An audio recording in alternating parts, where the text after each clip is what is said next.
Okay, so you've made a new character now? Yes, I have. This one's not ridiculous, I promise. Well, I hope not. We're only level 5. I mean, I guess it kind of depends on what your definition of ridiculous is. What did you do? Okay, don't be mad. It's only a small multi-class. You and your goddamn multi-classing. Look, I told you, I promise. It's not ridiculous. It's just got a few quirks. Okay, how many attacks does it make in a turn? Last time you made 16 and it nearly made me cry. This one only makes one single attack roll in a turn. Oh my god, that's great. It does do 66 damage though. What? This is gonna be so much fun. I will kill you! Hello everybody, my name is Offbeat Outlaw. Welcome back to another episode of Power Building. As a reminder, the best way to support me is to support me on my Patreon. It is only $3 a month and it goes a long way to allow me to continue to produce content that you and I both love. $3 a month is all it's gonna take to keep me alive. And also, all of my power builds are available on my Patreon for your viewing and using pleasure. So please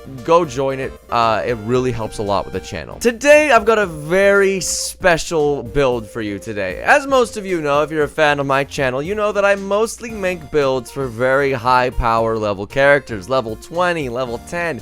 Parts of the game that, honestly, you rarely get to outside of a one-shot. Today, I'm going to give you a build that you can use in almost any campaign, in almost any one-shot. I'm going to give you a level 5 build. That is right. Today marks Offbeat Outlaw's first ever functional and actually probably usable build outside of theory. The Hexblade Paladin. Look, I know it's not original at all, but it's pretty fucking cool. I know it's not really original. I know that this isn't exactly news to many of you. Everyone knows the Hexblade Paladin is a really good build. It's got solid class features. It's really powerful. We all know this, but it does have some cool tech, and I have made a build that kind of feels a little different than your typical Hexblade Paladin, and one that is fully online by 5th level. So let's get into it. So first of all, you're going to be taking 2 levels in Paladin and 3 levels in Hexblade Warlock. The 3 levels in Hexblade Warlock is so that we can get access to the Pact of the Blade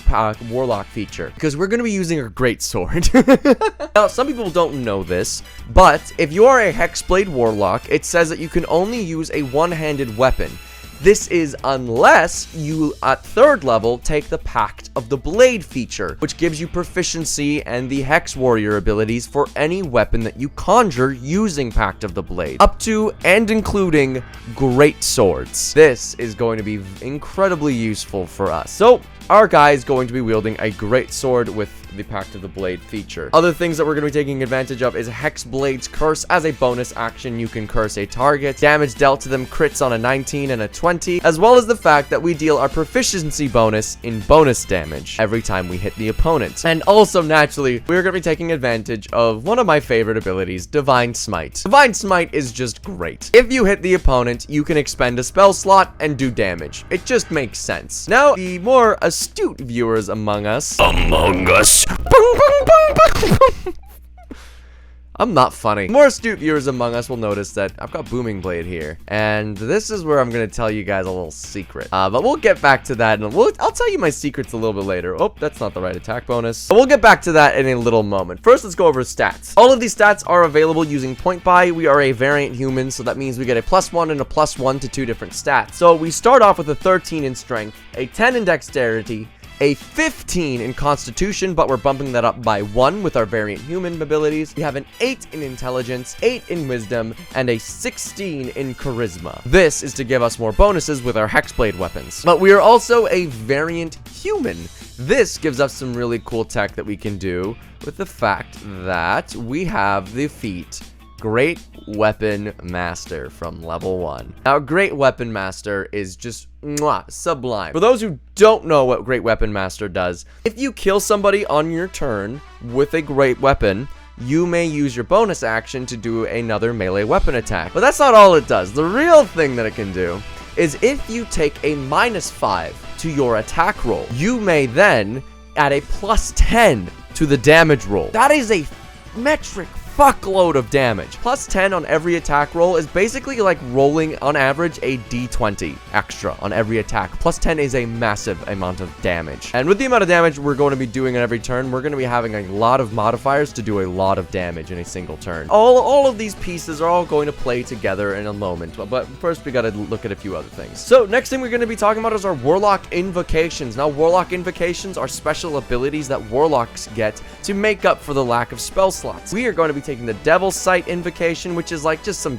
useful utility, and the improved Pact Weapon invocation. This is going to allow us to cast Booming Blade while wielding a great sword. You see, improved Pact Weapon allows us to use our Hexblade or our Pact Weapon as a spell casting focus. This allows us to cast spells from our sword, which is really useful. It also gives us a +1 bonus to both attack and damage rolls. Also incredibly useful. So improved Pact Weapon is a must. But with all that, and we also have Divine Sense and Lay on Hands, but that's like, we're not really doing anything with that. And there's some other stuff like our skills, our saving throws. We start as a Warlock, by the way, and then we multi-class into Paladin. And we take the Charlatan background, and ooh, this name Omen.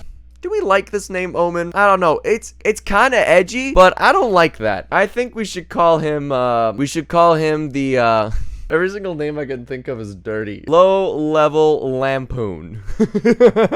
A lampoon is a cleverly written takedown of somebody else. This guy's not very clever. He just hits really fucking hard. We are now on our way to making the rest of this work together. There's not much to this class because it is pretty low level. It's pretty standard as far as multi-classes go.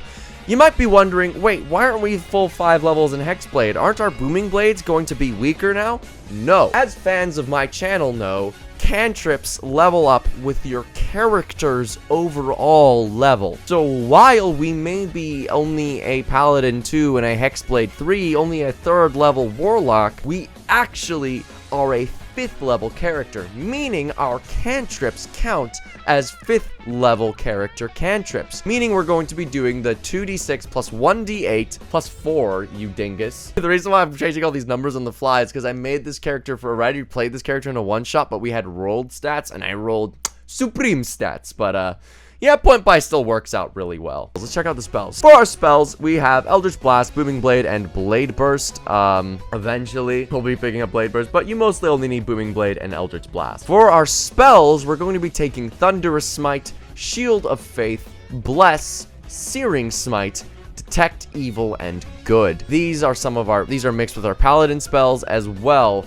as our Warlock spells. Now, as for our Warlock spells, we're going to be taking Hold Person and Hex. Now, Hold Person is really useful. It allows us to crit on every single attack, which can be really good when you use it, but it's also good for helping out your teammates. And our spell save DC is not terrible either. It is a solid 14. It's going to be pretty hard for some lower level bandits to break out of that, but that's not really what we're focusing on for this. We're focusing on the damage. How do we do all of the damage at once? Well, that's what I'm here for, isn't it? Let's make out the turn order, okay? Let's say that you've got your monster and you got your boy. That your boy is you, okay? We're gonna be doing a few things on this turn. On your first turn, you're gonna be casting Hexblade's Curse. This is to add on just a little smidgen more damage and to increase your chances of a crit for your next turn. Hopefully you don't die, but this isn't a one-turn build, so it's okay. You don't really have any good spells for your actions, so you can always just Eldritch Blast Booming Blade just to get a touch more damage in there. But the real fun comes with this next turn. So on this next turn that you have now, so you're going to be casting Thunderous Smite, which will allow you to add an extra 2d6 thunder damage to your melee weapon attack. Now I know what you're thinking. Wait a minute, how are you using melee weapon attacks with Booming Blade? Well, as part of the Booming Blade action, you must make a melee weapon attack against the target. This allows you to stack Smites and Thunderous Smites on top of this. They've got Hexblade's Cursed, you've got your Thunderous Smite on. Now we're going to use our Great Weapon Master feat, -5 to the attack roll, +10 to the damage roll, and we're gonna top this off with a smite, a full-on divine smite using one of our Eldritch spell slots. So what you're going to be doing, Booming Blade, that is, with your great sword, that is 2d6 plus 1d8. 2d8. Add on top of that from the Thunder Smite an additional 2d6. On top of that, you're going to be using one of your Divine Smites, using a second level spell slot, so that is 3d8 plus 3d8. And now we get to add all of our bonuses. Plus 3 from our charisma modifier, plus 3 from our proficiency bonus, and plus 10 from the Great Weapon Master feat. I am no genius, but I'm pretty sure this hits pretty hard for you only being a third level character, a level 3 character. So you can deal at level 5,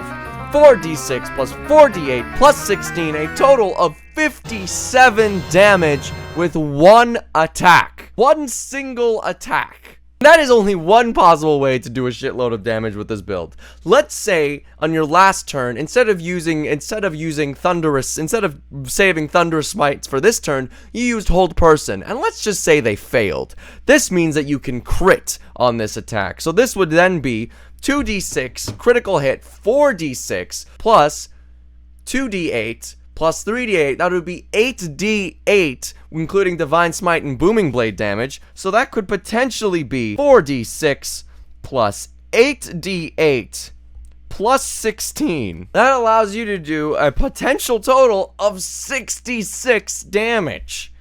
So, as you can tell, this build hits pretty hard for being only a level 5 character. Especially considering that in 3 turns you can take out CR8 monsters. This level 5 character is pretty freaking strong. On top of that, all of this damage is magical slashing. So, this build is quite strong for being only a level 5 character, and I think it's also really fun. It may not be my most powerful build I have ever made, but it certainly has a lot of cool tricks, and I think it is a really fun build and is really fun to play, and whether that be you starting off with it in a campaign or you playing it in a one-shot. How would I rate this build? For my personal thing, would I use it? Yes, 100%. I already have used it. 8 out of 10. 8 out of 10. It's a little low on the damage side, but hey, it's a level 5 character. There's not much you can do. Would I recommend you use it? Yes, 100%. 10 out of 10 would I recommend you use this build. It is very usable. It fits in well to any team composition. It is an incredibly fun build to play. And also just to give you a sneak peek of what you can do as you level up. Get 3 more levels in Paladin, so now you're level 5 Paladin and you have access to extra attack. On top of that, pick up something tasty, pick up a few levels in Fighter, and now all of a sudden you got Action Surge, and you can basically double your damage output. So this character has the potential to do an absolutely insane amount of damage. But that is all for today. Thank you so much for watching. Just as a reminder, all of these builds are available on my Patreon. I am very curious to hear what you guys say. If you guys have other plans for how you would optimize this character, what other level 5 builds can you make? Level 5 is a very restricting number. It's hard to get some really good stuff going, but you know, you can get some sauce going, and I'm really interested to hear what you all say are some pretty tasty characters you've made. So thank you all so much for watching. Have an absolutely fantastic day, and get the fuck out of my house.